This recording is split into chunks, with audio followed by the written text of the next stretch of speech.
Danes vam bom predstavila inštrument, ki ga igram že 5 let. To je kljunasta flavta. Kljunasta flavta je sestavljena iz 4 ključnih delov. Ustnik, glava, trup in noga.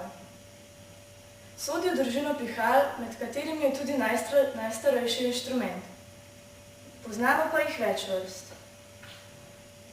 Sopranino, ki je najmanjša, sopran, ki je že večja,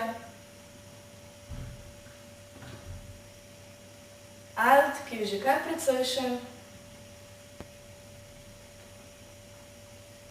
tenor, ki meni najlepše zveni,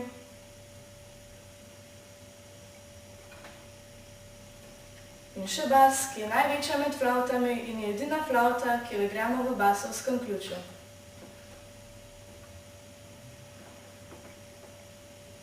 Za flavto moramo skrbeti zelo nežno, saj so narejene iz lesa.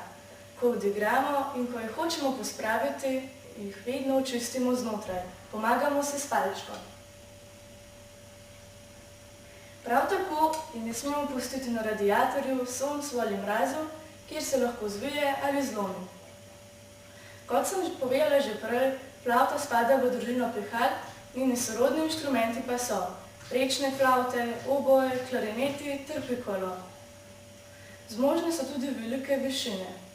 Sopranino lahko igramo do F3.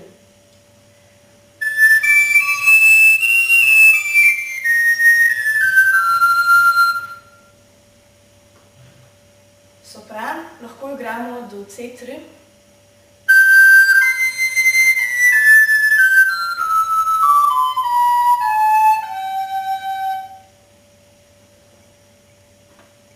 Alt do F2.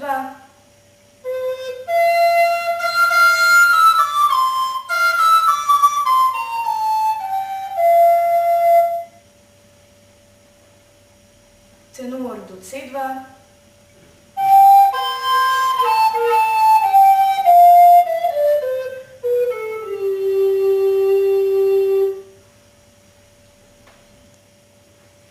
In še bas, ki zveni najnižje do velikega F.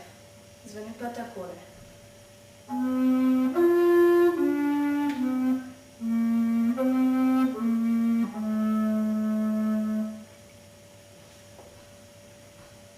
Znani skladatelji, ki so pisali za kljunaste flavte, so bili Guarciani, Vivaldi, Telemann.